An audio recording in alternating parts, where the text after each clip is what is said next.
Votre esprit est parfois comme un ordinateur surchargé. Trop d'onglets ouverts, trop de pensées qui tournent en boucle. Dans un monde où tout va vite, il devient crucial d'apprendre à ralentir, à respirer, à retrouver la clarté intérieure. Le stoïcisme, cette sagesse ancienne, nous offre des clés simples mais puissantes pour désencombrer notre mental. Aujourd'hui, vous allez découvrir comment calmer le bruit intérieur et retrouver votre paix. Car penser moins, ce n'est pas fuir la réalité, c'est apprendre à mieux l'affronter. Chaque stratégie part d'un principe stoïcien fondamental.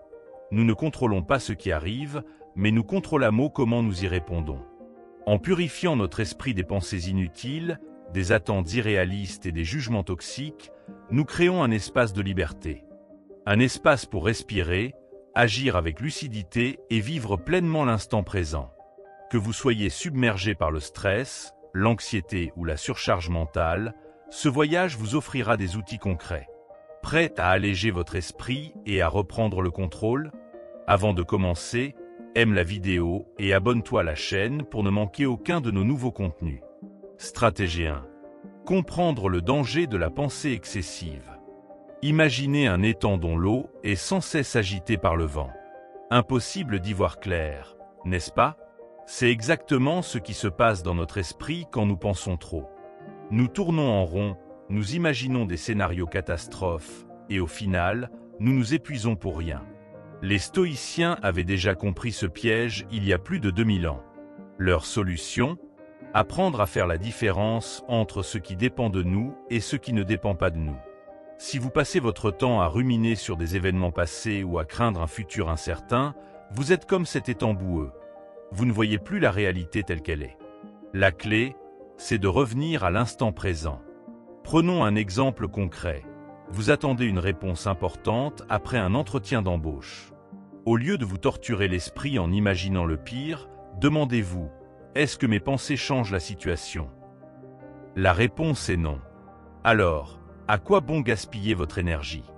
Le stoïcisme nous enseigne à accepter ce que nous ne pouvons pas contrôler.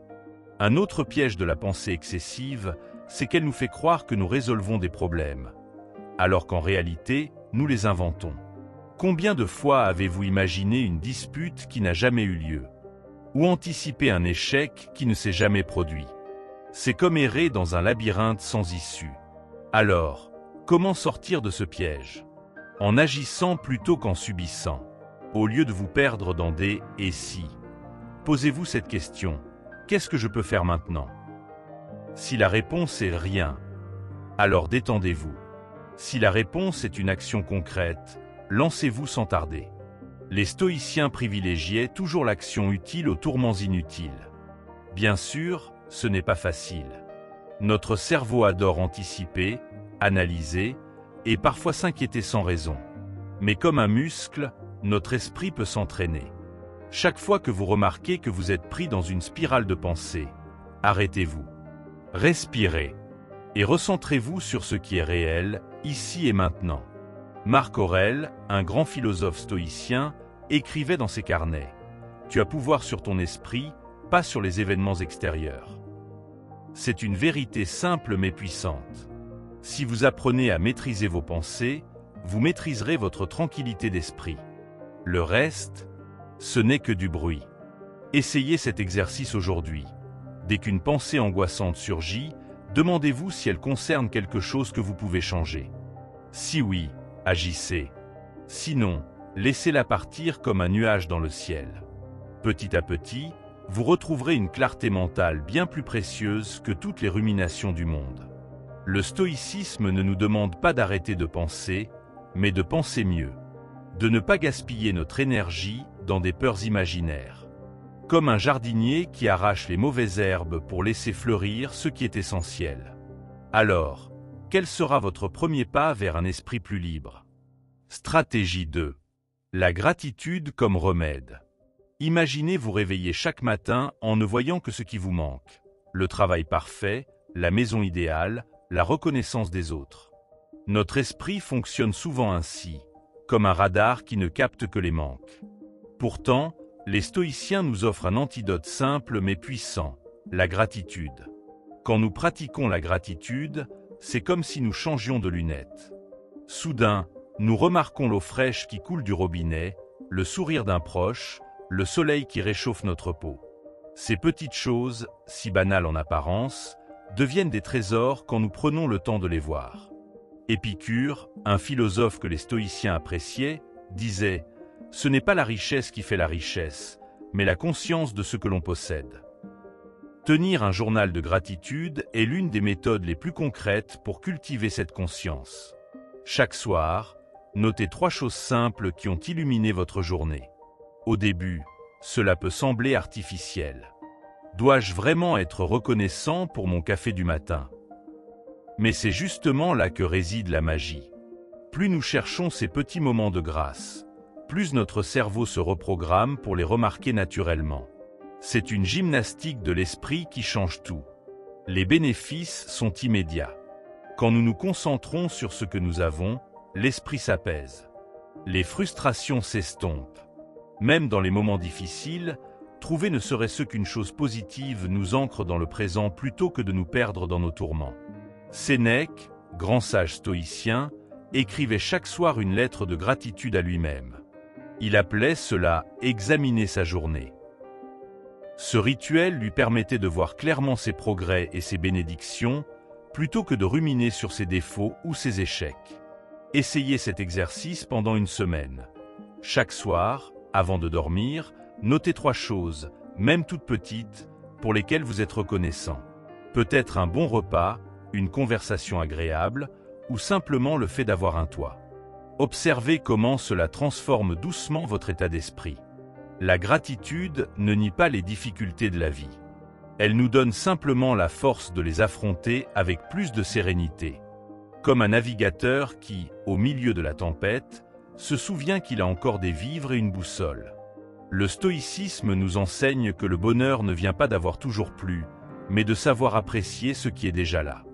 Dans un monde qui nous pousse sans cesse à désirer davantage, la gratitude devient un acte de résistance. Une façon de reprendre le contrôle de notre paix intérieure. Alors, quelle sera votre première note dans votre journal de gratitude ce soir? Peut-être simplement le fait d'avoir lu ces lignes et d'avoir pris un moment pour réfléchir à votre bien-être. C'est déjà un beau début. Stratégie 3. Embrassez l'impermanence. Regardez un enfant qui construit un château de sable. Il y met tout son cœur, puis la vague arrive et tout disparaît. Au lieu de pleurer, il rit et recommence. Nous pourrions apprendre beaucoup de cette sagesse simple. Le stoïcisme nous rappelle que tout dans la vie est temporaire, les joies comme les peines, et c'est précisément ce qui donne à chaque instant sa valeur. Pensez à votre téléphone portable. Il était neuf, brillant, parfait.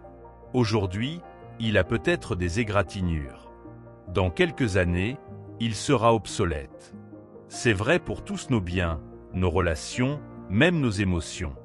Quand nous acceptons cette impermanence, nous arrêtons de nous battre contre la réalité et nous commençons à vivre plus librement. Marc Aurèle méditait souvent sur cette idée. Tout est éphémère, comme le souvenir de ceux qui sont déjà oubliés. Cela peut sembler triste au premier abord, mais c'est en fait une libération. Savoir que les difficultés ne dureront pas nous donne du courage. Savoir que les bons moments sont précieux nous incite à les savourer pleinement. Imaginez que vous tenez une fleur dans votre main. Si vous serrez trop fort, vous l'écrasez. Si vous ouvrez complètement la main, elle tombe. La bonne attitude, la tenir délicatement, en appréciant sa beauté tout en sachant qu'elle fanera. C'est ainsi que les stoïciens nous invitent à vivre, avec engagement mais sans attachement étouffant. Quand nous résistons à l'impermanence, nous souffrons inutilement. Combien de peurs viennent de notre refus d'accepter que les choses changent? Une relation évolue, un travail se termine, notre corps vieillit. En luttant contre ces changements naturels, nous créons nos propres tourments. Pratiquez cet exercice. Chaque jour, choisissez un objet, une situation ou une émotion et rappelez-vous consciemment qu'elle est temporaire. Votre café du matin, une contrariété au travail, même votre humeur du moment. Observez comment cette prise de conscience change votre façon de les vivre. Les maîtres stoïciens comparaient la vie à une rivière. Vous ne pouvez pas vous baigner 2 fois dans la même eau, car elle s'écoule sans cesse. Au lieu de regretter l'eau passée ou de craindre celle à venir, il nous enseigne à plonger pleinement dans le courant présent.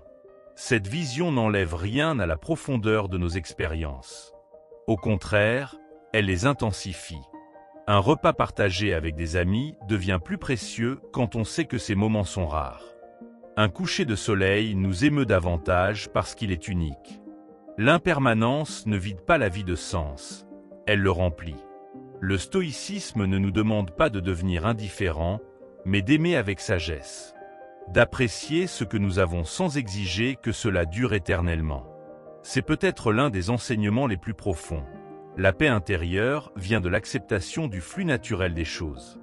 Alors la prochaine fois que vous sentirez une peur du changement ou une résistance à laisser partir quelque chose, souvenez-vous, comme les saisons, comme les marées, comme le jour et la nuit, tout a son temps. Et c'est précisément ce qui rend la vie si précieuse. Stratégie 4. Se concentrer sur l'effort, pas sur le résultat. Imaginez un archer qui s'entraîne jour après jour. Il affine sa posture, contrôle sa respiration, vise avec précision. Mais au moment de lâcher la flèche, le vent se lève. Le stoïcisme nous enseigne une leçon cruciale ici. Tout ce que l'archer peut contrôler, c'est la qualité de son tir, jamais où la flèche ira se planter. C'est la même chose dans nos vies. Nous vivons dans une société obsédée par les résultats. Les notes scolaires, les promotions, les likes sur les réseaux sociaux. Pourtant, ces résultats dépendent rarement entièrement de nous. Ce qui compte vraiment, c'est l'effort que nous y mettons. Comme disait Épictète, ce qui trouble les hommes, ce ne sont pas les choses, mais les jugements qu'ils portent sur les choses. Prenez l'exemple d'un étudiant qui prépare un examen. Il peut contrôler ses heures de révision, sa concentration, sa méthode de travail. Mais il ne peut pas contrôler la difficulté du sujet, l'humeur du correcteur, ou même son propre stress le jour J. S'il se focalise uniquement sur la note finale, il se prépare à souffrir inutilement. Le génie du stoïcisme réside dans ce déplacement d'attention. Au lieu de vous demander « vais-je réussir ?», demandez-vous « ai-je fait tout ce qui était en mon pouvoir ?» Cette simple question change tout. Elle transforme l'anxiété en paix intérieure, car peu importe le résultat, vous savez que vous avez agi avec intégrité. Dans le monde professionnel, c'est la même chose. Vous pouvez préparer méticuleusement une présentation, mais vous ne contrôlez pas comment elle sera reçue. Vous pouvez être le meilleur candidat pour un poste, mais vous ne décidez pas qui sera choisi. En vous concentrant uniquement sur ce qui dépend de vous, vous libérez une énergie considérable. Pratiquez cet exercice aujourd'hui. Pour chaque tâche importante, distinguez clairement ce qui relève de votre contrôle, vos efforts, votre attitude, et ce qui n'en relève pas, le résultat, les réactions des autres. Engagez-vous pleinement dans la première partie et lâchez prise sur la seconde. Les grands stoïciens comme Sénèque ou Marc Aurèle répétaient sans cesse cette idée. La vraie réussite ne se mesure pas aux résultats externes, mais à la qualité de nos actions. Un échec bien vécu vaut mieux qu'une réussite due au hasard. C'est cette philosophie qui permet de traverser les tempêtes sans perdre sa boussole intérieure. Quand vous adoptez cette mentalité, quelque chose de magique se produit. Le stress diminue, car vous n'êtes plus prisonnier des résultats. Votre confiance grandit, car vous savez que vous pouvez toujours compter sur vos efforts. Et paradoxalement, vos résultats s'améliorent souvent, parce que vous agissez avec plus de sérénité et de clarté. Le stoïcisme ne nous demande pas de renoncer à nos objectifs, mais simplement de changer notre façon de les aborder. Comme l'archer qui sait que certains jours le vent sera favorable, et d'autres non, nous apprenons à apprécier le geste parfait indépendamment de la cible. Alors la prochaine fois que vous sentirez la pression monter face à un résultat important, souvenez-vous, vous êtes comme cet archer. Contrôlez ce que vous pouvez. Acceptez ce que vous ne pouvez pas contrôler. C'est là que réside votre vraie liberté et votre vraie force. Stratégie 5. Rediriger l'énergie mentale. Notre esprit ressemble à un moteur puissant. S'il tourne à vide, il surchauffe et s'use. Mais quand on lui donne une direction utile, il devient une force incroyable. Les stoïciens l'avaient compris. Pour éviter de se perdre dans des pensées toxiques, il faut rediriger son énergie mentale vers ce qui nourrit vraiment. Prenons un exemple concret. Quand vous vous retrouvez seul avec vos pensées, combien de temps avant que votre esprit ne commence à ressasser des vieux conflits ou à imaginer des scénarios catastrophes? C'est là que le stoïcisme propose une solution simple mais révolutionnaire. Occupez votre esprit avant qu'il ne vous occupe. Le sport est l'une des meilleures méthodes. Quand vous courez, nagez ou soulevez des poids, votre corps et votre esprit sont tellement concentrés sur l'effort qu'il ne reste plus de place pour les ruminations. Marc Aurèle, empereur et philosophe stoïcien, insistait sur l'importance de l'exercice physique pour maintenir un esprit clair. Mais il n'y a pas que le sport. La lecture, l'apprentissage d'une nouvelle compétence, même des activités manuelles comme le jardinage ou la cuisine peuvent servir d'ancrage. L'important n'est pas tant l'activité elle-même que l'engagement total qu'elle demande. C'est ce que les stoïciens appellent l'attention complète. La méditation est un autre outil puissant. Contrairement à ce qu'on croit souvent, il ne s'agit pas de vider son esprit, mais de l'entraîner à se concentrer volontairement. 5 minutes par jour à observer sa respiration peuvent transformer votre capacité à diriger votre énergie mentale là où vous le souhaitez. Essayez cette expérience aujourd'hui. Dès que vous sentez votre esprit partir dans des spirales négatives, choisissez une activité engageante et donnez-vous-y à 100%. Peut-être écrire une lettre à un ami, résoudre un puzzle, ou même simplement marcher en observant attentivement ce qui vous entoure. Les anciens stoïciens pratiquaient constamment cette redirection mentale. Au lieu de se plaindre de ce qu'ils ne pouvaient changer, ils se demandaient toujours « Quelle action utile puis-je entreprendre maintenant ?» Cette habitude transforme l'énergie perdue en énergie constructive. Quand nous canalisons ainsi notre esprit, quelque chose de magique se produit.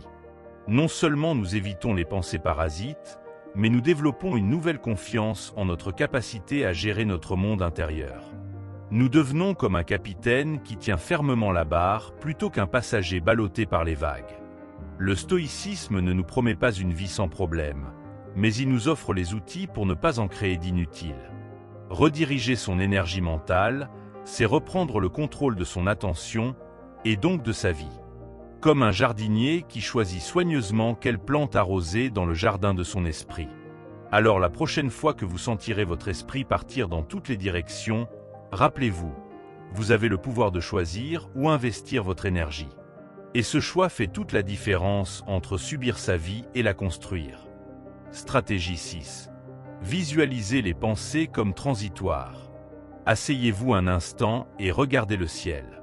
Vous voyez ces nuages qui se forment, se déplacent, puis disparaissent? Nos pensées fonctionnent exactement de la même manière. Elles viennent, parfois restent un moment, puis s'en vont. Le stoïcisme nous apprend à devenir ce spectateur tranquille, assis dans l'herbe à observer ce spectacle mental sans s'y accrocher. Combien de fois avez-vous cru qu'une pensée désagréable allait durer éternellement? Et pourtant, comme par magie, quelques heures plus tard, elle avait disparu. C'est le premier enseignement, aucune pensée n'est permanente. Même les plus douloureuses finissent par passer, comme les nuages les plus sombres finissent par laisser place au bleu du ciel. Prenons un exemple concret. Vous recevez un message désagréable et immédiatement, votre esprit s'emballe. Et s'il pensait ça de moi? Je dois répondre tout de suite. Mais si vous prenez juste 5 minutes pour respirer et observer ces pensées comme des nuages, quelque chose d'étonnant se produit. Leur intensité diminue. C'est ça, la puissance du détachement stoïcien. Marc Aurèle pratiquait cet exercice quotidiennement. Dans ses écrits, il compare nos pensées à des feuilles emportées par le vent. Il ne cherchait pas à les arrêter, ce qui est impossible, mais à ne pas se laisser emporter par elles. Cette simple distinction change tout dans notre façon de vivre les émotions difficiles. Essayez ceci maintenant. Fermez les yeux et imaginez chaque pensée qui traverse votre esprit comme un nuage. Certains sont légers et blancs, d'autres lourds et gris. Laissez-les simplement passer, sans essayer de les retenir ou de les chasser. Vous découvrirez alors ce que les stoïciens appellent l'ataraxie. Cette paix intérieure qui vient quand on cesse de lutter contre ce qu'on ne peut contrôler. Cette pratique a un avantage incroyable. Elle brise le cycle des réactions impulsives. Au lieu de répondre sous le coup de la colère ou de prendre des décisions guidées par la peur, Vous gagnez cet espace précieux entre la pensée et l'action. C'est dans cet espace que réside votre véritable liberté. Bien sûr, certains jours, le ciel de votre esprit sera couvert d'orages. Des pensées sombres sembleront stagner. Mais rappelez-vous, même les tempêtes les plus violentes finissent par passer. Votre travail n'est pas de contrôler le temps, mais d'apprendre à l'observer sans vous identifier à lui. Le stoïcisme ne nous demande pas de devenir insensibles, mais de développer une nouvelle relation avec nos pensées. Au lieu de croire qu'elles nous définissent, nous apprenons à les voir pour ce qu'elles sont, des phénomènes temporaires qui traversent le paysage de notre conscience. Quand vous maîtrisez cet art, vous découvrez un calme profond. Les critiques vous touchent moins, les peurs perdent de leur pouvoir, et les joies deviennent plus pures car vous ne cherchez plus désespérément à les retenir. Vous vivez enfin dans l'instant présent, libre des ombres du passé et des incertitudes du futur. Alors la prochaine fois qu'une pensée difficile surgira, souvenez-vous, vous n'êtes pas cette pensée. Vous êtes le vaste ciel qui l'accueille et la laisse passer. Et ce ciel, contrairement aux nuages, est toujours calme, toujours clair, toujours présent. Imaginez que votre esprit soit une grande gare et vos pensées des trains qui entrent et sortent sans cesse. Certains sont bruyants, d'autres presque silencieux. Le problème survient quand vous montez dans chaque train, vous laissant emporter à votre insu. La pratique stoïcienne consiste à rester sur le quai, à observer les allées et venues sans nécessairement embarquer. Ce simple changement de perspective transforme votre rapport à votre monde intérieur. Vous n'êtes plus prisonnier des destinations aléatoires, vous devenez le maître de gare de votre propre esprit. Quand une pensée angoissante apparaît, essayez cette technique. Donnez-lui un nom. Ah, voilà la pensée de l'échec ou bonjour, vieille peur de l'abandon. Ce petit jeu mental crée instantanément de la distance. Comme si vous présentiez deux personnes à une fête au lieu d'être coincés dans une conversation intense avec une seule. Les stoïciens utilisaient cette personnification pour se rappeler qu'une pensée n'est qu'un visiteur temporaire, pas un résident permanent de notre psyché. La nuit est souvent le moment où nos pensées semblent les plus persistantes. Dans le silence et l'obscurité, elles prennent des proportions démesurées. Pourtant, attendez le matin. Ces mêmes pensées paraîtront souvent bien moins impressionnantes. Cette observation simple contient une leçon profonde. L'intensité de nos pensées dépend beaucoup du contexte. Le stoïcisme nous invite à ne pas leur accorder trop de crédit, juste parce qu'elles se présentent avec insistance à certaines heures. Les enfants sont d'excellents modèles pour cette pratique. Observez un enfant en colère. Il peut crier « Je te déteste » à son parent, puis 5 minutes plus tard, lui demander un câlin. Ces pensées et émotions passent comme des averses printanières. Nous avions tous cette capacité naturelle avant que la société ne nous apprenne à ruminer. Le travail stoïcien consiste en partie à retrouver cette fluidité naturelle de l'esprit, sans bien sûr perdre la maturité que nous avons acquise. Créez un rituel simple. Chaque fois qu'une pensée persistante vous trouble, notez-la sur un papier avec l'heure. Revenez-y quelques heures plus tard.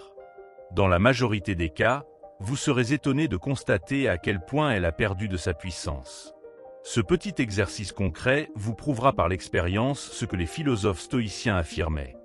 Nos pensées les plus tenaces sont en réalité très éphémères quand on cesse de les alimenter avec notre attention. Les artistes ont depuis longtemps compris ce principe. Un peintre regarde son œuvre avec recul, ajoutant une touche ici, retirant un détail là. Il ne s'identifie pas à chaque coup de pinceau. De la même manière, nous pouvons apprendre à considérer nos pensées comme des éléments d'une grande toile en constante évolution. Parfois, il faut savoir laisser sécher certaines couleurs avant d'ajouter les suivantes.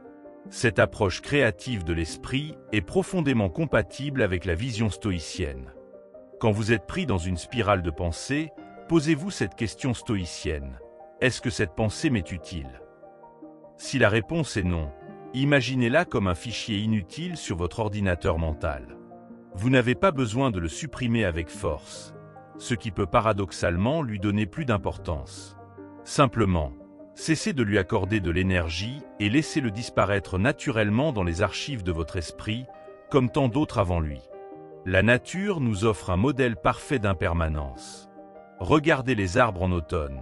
Ils laissent tomber leurs feuilles sans drame, sachant qu'au printemps, de nouvelles pousseront. Nos pensées sont comme ces feuilles, certaines plus belles que d'autres, mais toutes destinées à tomber tôt ou tard. L'analogie peut sembler poétique, mais elle contient une vérité psychologique profonde que la science moderne commence seulement à redécouvrir. L'attachement aux pensées est la racine de bien des souffrances inutiles. Les rêves nous montrent chaque nuit comment l'esprit peut créer des mondes entiers qui semblent absolument réels sur le moment, puis disparaître sans laisser de traces au réveil. Vos pensées diurnes ne sont pas si différentes. Elles aussi créent des scénarios qui paraissent solides et importants, mais qui en réalité n'ont pas plus de substance qu'un rêve. Le stoïcisme ne nie pas leur existence, mais nous apprend à ne pas nous y perdre comme on pourrait se perdre dans un rêve éveillé. Enfin, souvenez-vous que cette pratique n'exige pas la perfection. Certains jours, vous serez emporté par vos pensées malgré vous. D'autres fois, vous oublierez complètement de les observer. Ce n'est pas un échec, c'est humain. Comme le disait Marc Aurèle dans ses écrits intimes, l'important n'est pas de ne jamais tomber, mais de se relever chaque fois qu'on se rend compte qu'on est tombé. Cette bienveillance envers soi-même est peut-être l'aspect le plus subtil et le plus puissant de toute la philosophie stoïcienne. Stratégie C. Créer un temps de préoccupation. Avez-vous déjà remarqué comme les soucis semblent frapper à notre porte aux moments les plus inopportuns? Juste avant de dormir, pendant une réunion importante ou au milieu d'un repas en famille. Les stoïciens proposent une solution ingénieuse à ce problème. Et si vous fixiez un rendez-vous à vos inquiétudes, comme on le ferait avec un collègue difficile, imaginez un tiroir spécial dans votre esprit. Au lieu de laisser vos soucis envahir toute votre journée, vous les rangez délibérément dans ce tiroir en vous disant « Je m'occuperai de toi à 17 h ». Ce simple acte crée une frontière psychologique puissante. Vous reprenez le contrôle au lieu de subir le flux constant des préoccupations. La science moderne confirme ce que les stoïciens pressentaient. Notre cerveau adore les routines. Quand vous établissez un temps de préoccupation fixe, votre esprit apprend progressivement que ce n'est qu'à ce moment-là qu'il peut se laisser aller à ruminer. Le reste du temps, il accepte plus facilement de lâcher prise. C'est comme entraîner un muscle mental. Pratiquez ainsi. Choisissez 15 à 30 minutes chaque jour, jamais avant le coucher, et consacrez-les exclusivement à examiner vos soucis. Asseyez-vous avec un carnet et abordez-les méthodiquement. Ce souci dépend-il de moi? Que puis-je concrètement faire? Vous serez surpris de constater que beaucoup s'évaporent quand on les affronte ainsi de face, sous la lumière froide de la raison. Quand une pensée anxiogène surgit en dehors de ce créneau, rappelez-vous poliment « Pas maintenant ». Nous en parlerons à 17 h. Au début, cela demandera de la discipline, mais rapidement, vous développerez une nouvelle habitude mentale. Comme Sénèque qui réservait ses réflexions sur la mort à des moments choisis, vous apprendrez à ne plus être à la merci de vos inquiétudes. Ce rituel stoïcien a un double avantage. D'abord, il réduit le temps perdu en rumination dispersée. Ensuite, il rend vos sessions de préoccupation étonnamment productives. Quand on concentre ses soucis en un seul bloc, on trouve souvent des solutions qu'on ne voyait pas quand on y pensait par bribes tout au long de la journée. Essayez pendant une semaine. Notez chaque souci qui vous traverse l'esprit et reportez-le systématiquement à votre plage horaire dédiée. Observez comment deux choses se produisent. 1. Beaucoup de ces soucis semblent moins urgents quand arrive l'heure prévue. 2. Vous gagnez en sérénité pendant les autres moments de la journée. Les grands philosophes stoïciens étaient des stratèges de l'esprit. Ils comprenaient qu'on ne peut pas empêcher les soucis d'apparaître, mais qu'on peut choisir comment et quand les traiter. En créant ce bureau des inquiétudes mentales, vous devenez comme un manager efficace de vos pensées plutôt que leur employé surmené. Cette pratique révèle aussi une vérité libératrice. La plupart de nos soucis ne méritent pas l'énergie que nous leur consacrons. Quand on les confine à un créneau spécifique, on réalise à quel point ils perdent de leur pouvoir. Comme des enfants capricieux qui se calment quand on cède moins à leurs caprices. Le stoïcisme ne promet pas une vie sans problème, mais il offre des outils pour ne pas laisser ces problèmes dicter la qualité de notre existence. Le temps de préoccupation est l'un de ces outils, simple en apparence, mais profondément transformateur quand on l'applique avec constance. Pensez à votre esprit comme à une salle de réunion bien gérée. Sans horaire fixe, les réunions, vos soucis, s'éternisent et empiètent sur tout l'emploi du temps. Mais avec des créneaux définis, chaque sujet est traité efficacement dans le temps imparti. Les stoïciens étaient les maîtres de cette organisation mentale. Ils savaient qu'une pensée canalisée est bien plus utile qu'une pensée qui vagabonde sans contrôle. Essayez demain. Quand un souci se présente, notez-le mentalement comme un point à aborder plus tard. Vous remarquerez rapidement un phénomène étrange. Beaucoup de vos urgences mentales perdent leur caractère pressant quand vous les reportez systématiquement. Ce qui semblait crucial à 10 heures paraît souvent bien moins important à l'heure prévue de réflexion.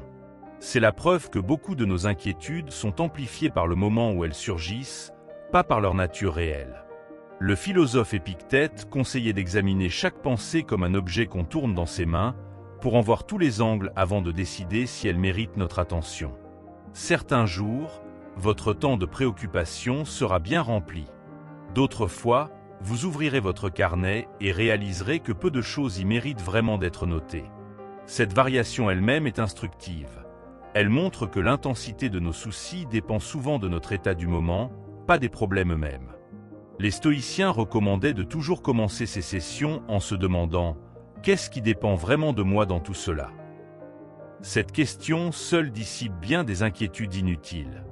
Quand vous pratiquez cette méthode depuis quelques semaines, vous développez une nouvelle compétence, la capacité à évaluer l'importance réelle d'un souci. Comme un bibliothécaire expérimenté qui sait rapidement classer un livre, vous apprendrez à catégoriser vos pensées.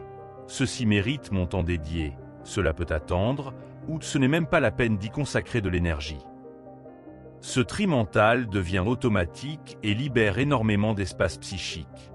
Les insomniaques trouveront particulièrement utile cette technique. Au lieu de laisser les soucis envahir votre nuit, établissez une règle stricte. Le lit est uniquement pour dormir, pas pour réfléchir. Dès qu'une pensée importune apparaît, dites-vous que vous y penserez demain pendant votre temps dédié.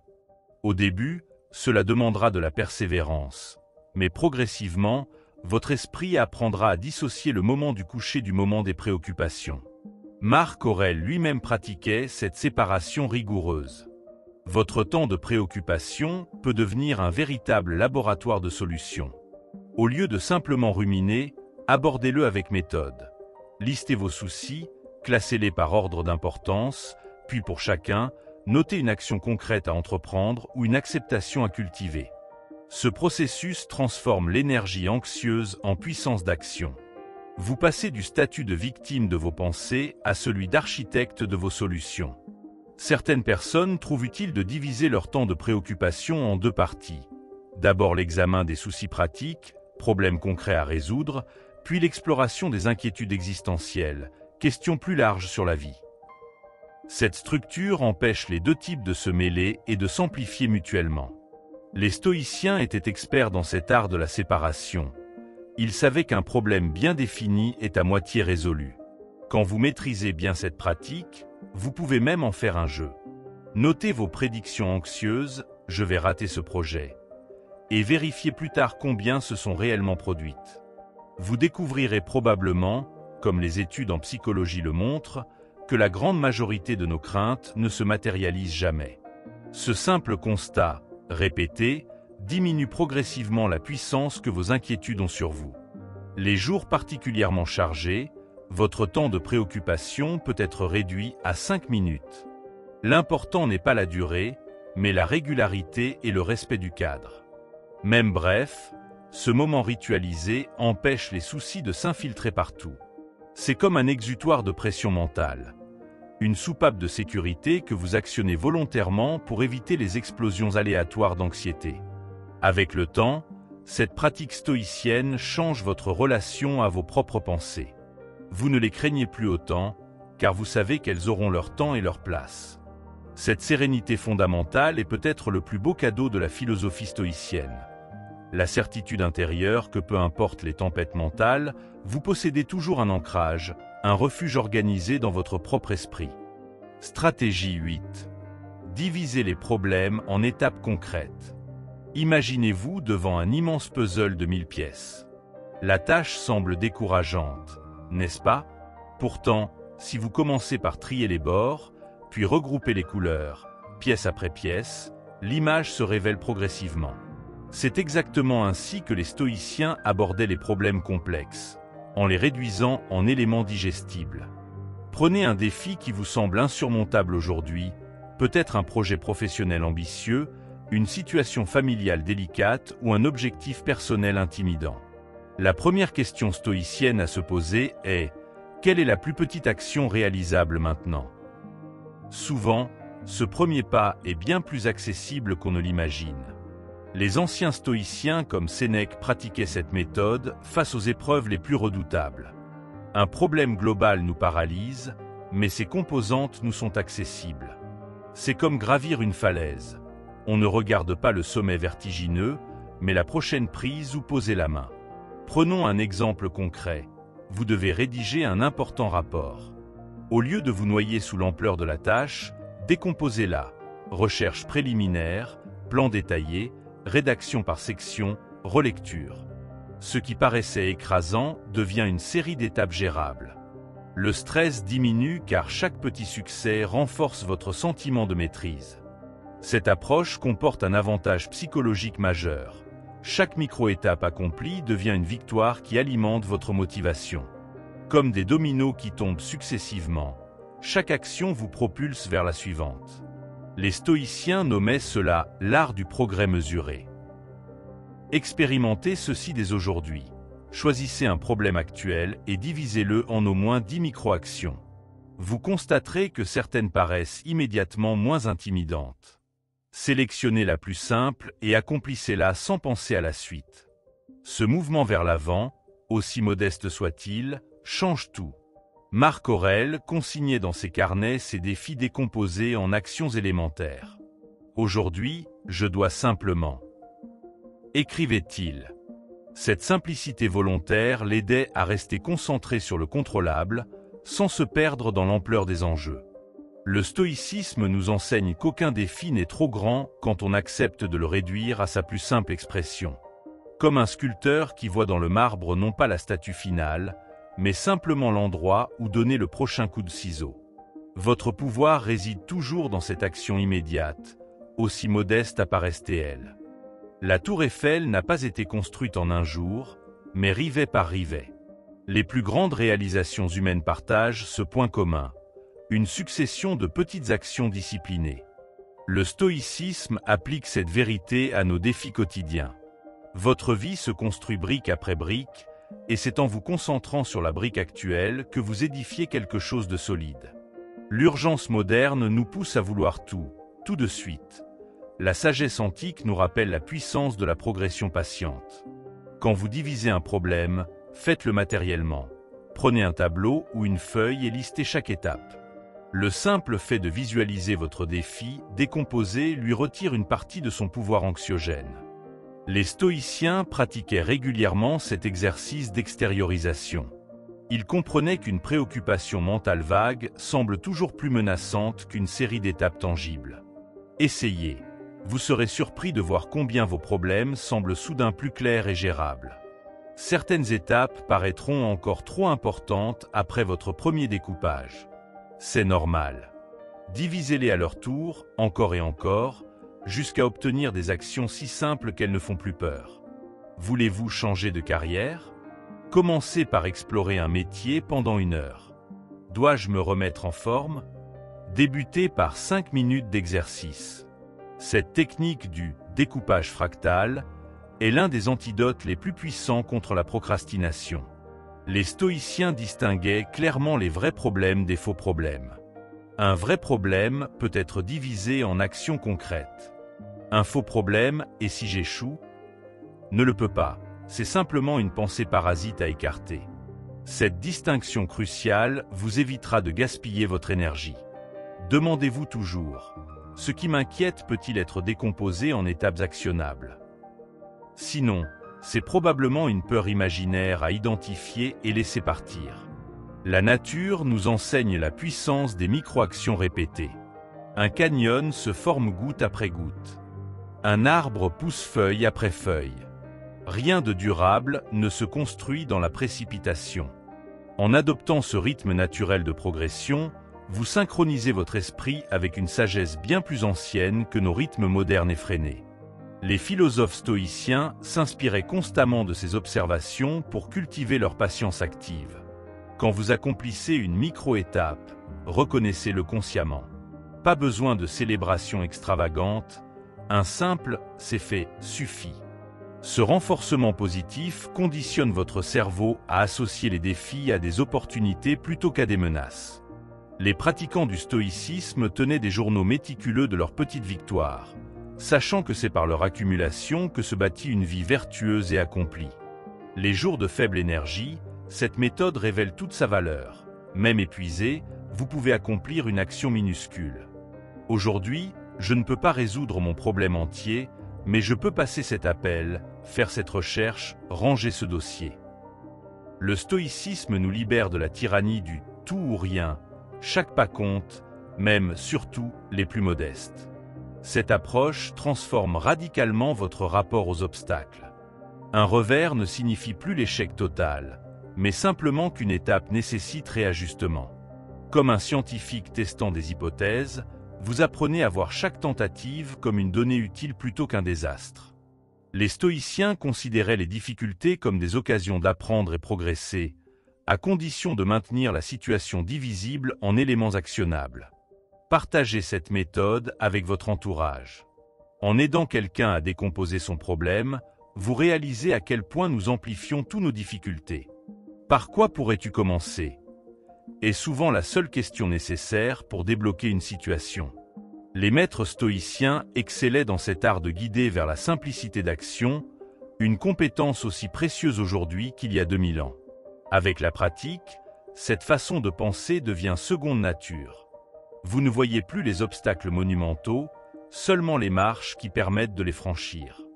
Ce changement de perspective est peut-être l'héritage le plus précieux du stoïcisme. La conviction qu'aucun défi n'est insurmontable quand on consent à l'aborder avec assez de méthode et d'humilité. Votre puissance ne réside pas dans la force brute, mais dans cette capacité infinie à diviser, prioriser et progresser pas à pas. Stratégie 9. Cherchez la sagesse extérieure. Parfois, nos pensées tournent en rond, comme un hamster dans sa cage. On croit avoir tout essayé, mais en réalité, on reste prisonnier des mêmes idées. Le stoïcisme nous rappelle une vérité simple. La sagesse ne vient pas seulement de nous. Elle se trouve aussi chez les autres, dans les livres, dans les échanges sincères. Demander de l'aide ou lire un texte inspirant, c'est comme ouvrir une fenêtre dans une pièce étouffante. Pourquoi hésiter à solliciter l'avis d'une personne de confiance ? Souvent, par orgueil ou par peur de déranger. Pourtant, un ami lucide, un mentor, ou même un auteur que l'on n'a jamais rencontré peut nous offrir une perspective nouvelle. Leur regard extérieur voit ce que nous ne voyons plus, à force d'être trop proches de nos problèmes. La philosophie stoïcienne encourage cette humilité, reconnaître que nous ne savons pas tout. Les livres, surtout ceux des grands penseurs, sont des compagnons silencieux mais précieux. Un passage de Marc Aurèle ou de Sénèque peut résonner soudainement avec nos propres luttes, comme si ces mots avaient été écrits pour nous, des siècles plus tard. Lire, c'est engager un dialogue avec les esprits les plus brillants de l'histoire. Et souvent, ils ont déjà trouvé des réponses aux questions qui nous tourmentent aujourd'hui. Mais attention, il ne s'agit pas de collectionner des citations comme des trophées. Le savoir doit être utile, pas décoratif. Si une idée nous frappe, intégrons-la dans notre vie. Testons-la, comme un scientifique ferait avec une hypothèse. La sagesse extérieure n'a de valeur que si elle devient un outil pour mieux vivre, pas un simple discours. Parler à autrui, c'est aussi se sentir moins seul. L'être humain a besoin de connexion, de savoir que d'autres ont traversé des épreuves similaires. En partageant nos doutes, on réalise que nos combats ne sont ni uniques ni insurmontables. Le stoïcisme ne prône pas l'isolement, mais la recherche d'un équilibre entre autonomie et ouverture aux autres. Choisissons bien nos sources, cependant. Tout conseil n'est pas bon à prendre. Une personne qui projette ses peurs ou ses regrets sur nous ne nous aidera pas. De même, un livre malveillant ou trop théorique ne nous nourrira pas. La sagesse extérieure doit nous élever, pas nous enfoncer dans plus de confusion. Fions-nous à notre instinct. Si une parole nous apaise et nous pousse à agir, c'est le bon chemin. Cette stratégie est un antidote à l'entêtement. Combien de fois avons-nous insisté dans une direction, alors qu'un simple échange aurait pu nous éviter des erreurs? Accepter de se remettre en question, c'est faire preuve de force, pas de faiblesse. Les stoïciens le savaient. Même un empereur comme Marc Aurèle avait besoin des enseignements de ses maîtres pour garder l'esprit clair. Pratiquons cela concrètement. La prochaine fois qu'une décision nous paralyse, demandons l'avis d'une personne respectée. Ouvrons un livre de philosophie au hasard, avec une question en tête. Souvent, la réponse surgit de manière inattendue. La sagesse extérieure agit comme un miroir. Elle ne nous donne pas toujours ce qu'on veut entendre, mais ce qu'on a besoin d'entendre. Enfin, n'oublions pas de rendre l'appareil. Si nous profitons de la lumière des autres, devenons à notre tour une source d'inspiration pour ceux qui en ont besoin. Partager ce que nous avons appris, c'est consolider notre propre compréhension.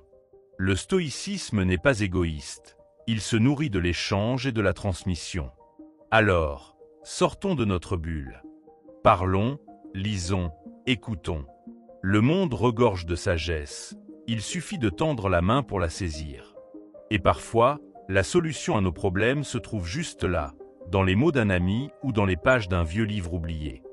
Imaginez un instant que vous êtes perdu dans une forêt. Vous tournez en rond, incapable de trouver la sortie. Soudain, vous croisez un randonneur expérimenté qui vous indique le chemin. Cette aide extérieure change tout. C'est exactement ce que procure la sagesse des autres, une lumière dans l'obscurité. Nous n'avons pas à tout découvrir par nous-mêmes. Les erreurs des autres peuvent devenir nos leçons et leur succès, nos sources d'inspiration. Le stoïcisme nous enseigne que la vraie intelligence consiste à savoir où chercher les réponses. Prenez l'habitude de noter les conseils qui vous ont marqué. Un carnet, une note sur votre téléphone, peu importe. L'important, c'est de ne pas laisser ces précieuses idées s'envoler. Avec le temps, vous constituerez une bibliothèque personnelle de sagesse, toujours disponible en cas de besoin. Les stoïciens tenaient des journaux pour consigner leurs réflexions. Pourquoi ne pas en faire autant avec les enseignements qui nous touchent? Cela transforme des paroles éphémères en outils durables. Certaines personnes ont peur de demander de l'aide, craignant de paraître faibles. Pourtant, reconnaître ses limites est un signe de maturité. Même les plus grands leaders s'entourent de conseillers. La force ne réside pas dans l'isolement, mais dans la capacité à puiser autour de soi ce dont on a besoin. Un stoïcien ne se prive pas de ressources utiles sous prétexte de tout devoir accomplir seul. C'est une forme d'orgueil déguisé que de refuser l'aide disponible.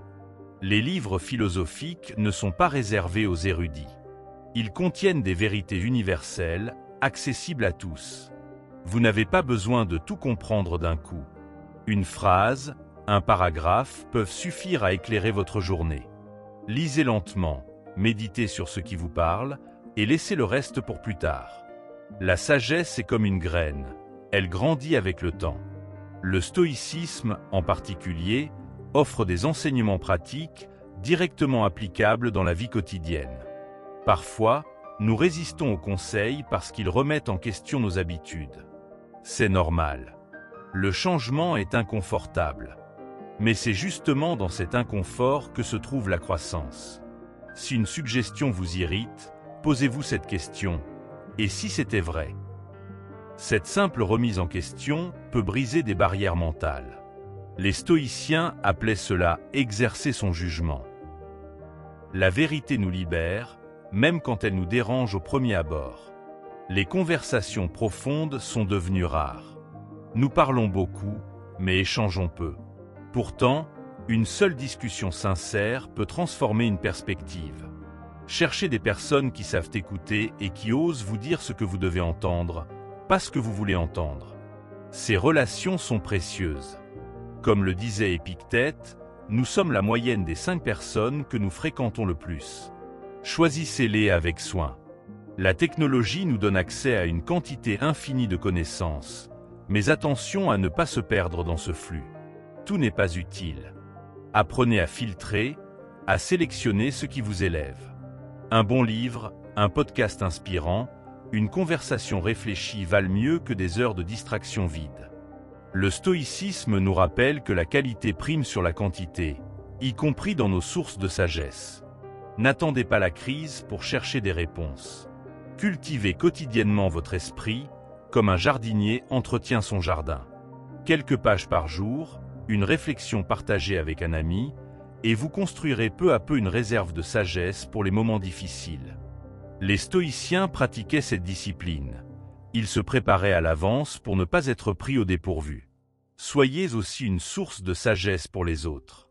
Partagez ce que vous avez appris, sans prétention, simplement pour aider. En enseignant, nous consolidons notre propre compréhension. Et parfois, c'est en répondant aux questions d'autrui que nous trouvons nos propres réponses. La sagesse est un cercle vertueux. Plus on la donne, plus elle grandit en nous. Enfin, rappelez-vous que personne ne détient toutes les réponses.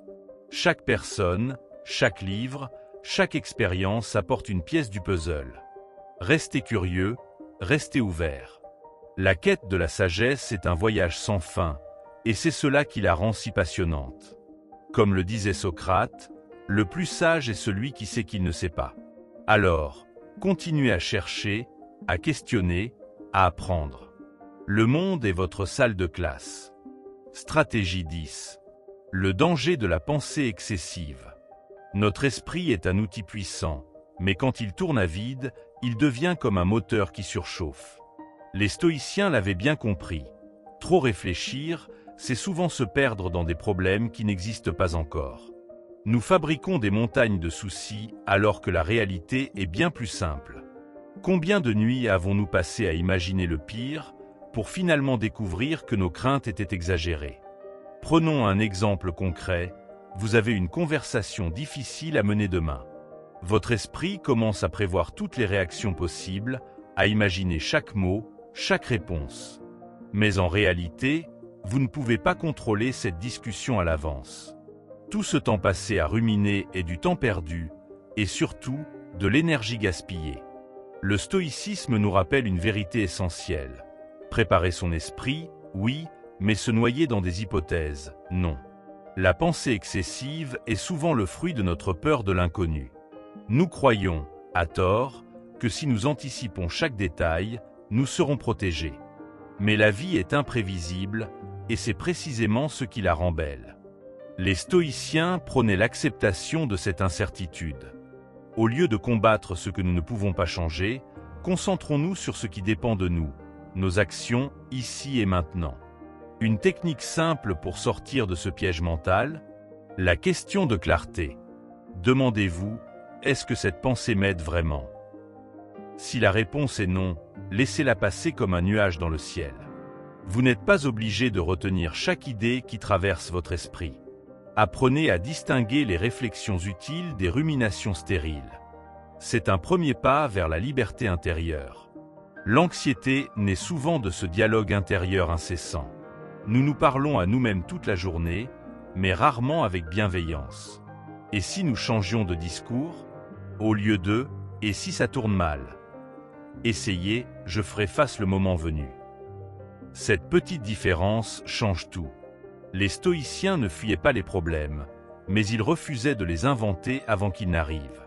Le moment présent est le seul qui compte vraiment. Quand nous sommes coincés dans nos pensées, nous passons à côté de la vie qui se déroule sous nos yeux. Un coucher de soleil, une conversation légère, le goût d'un bon repas. Tout cela nous échappe quand notre esprit est ailleurs.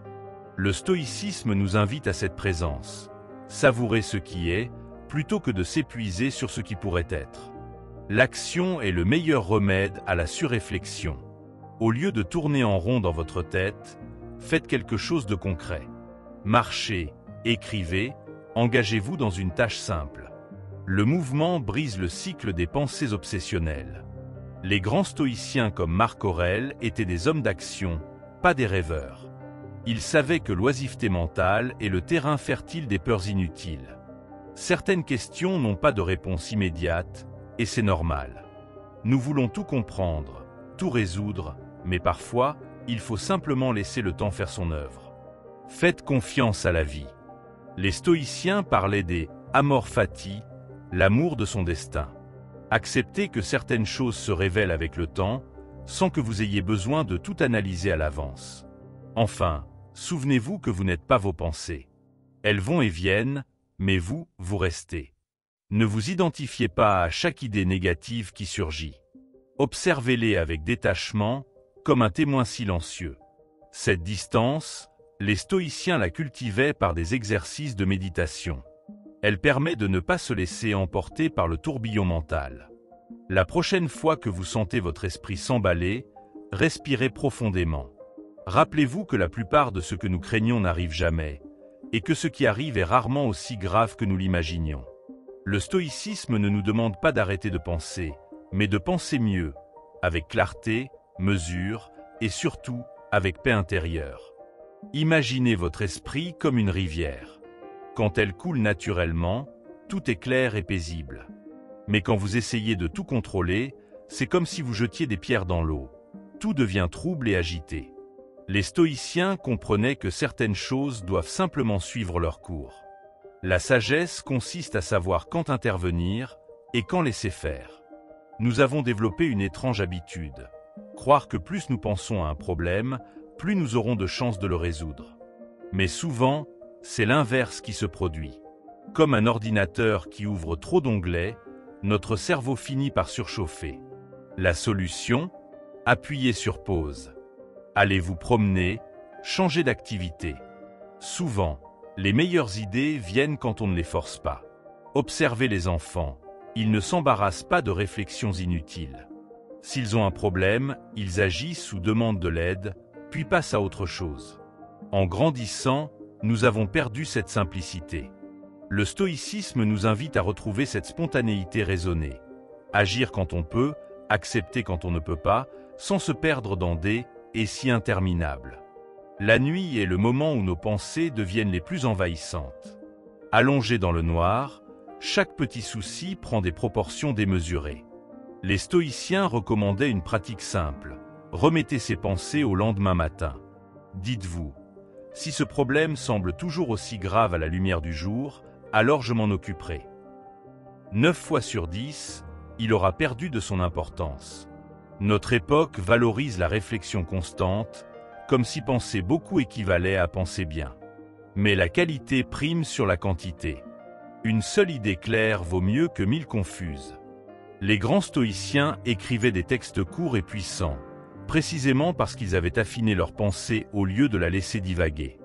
Quand une pensée obsessionnelle vous tourmente, essayez ceci, écrivez-la noir sur blanc.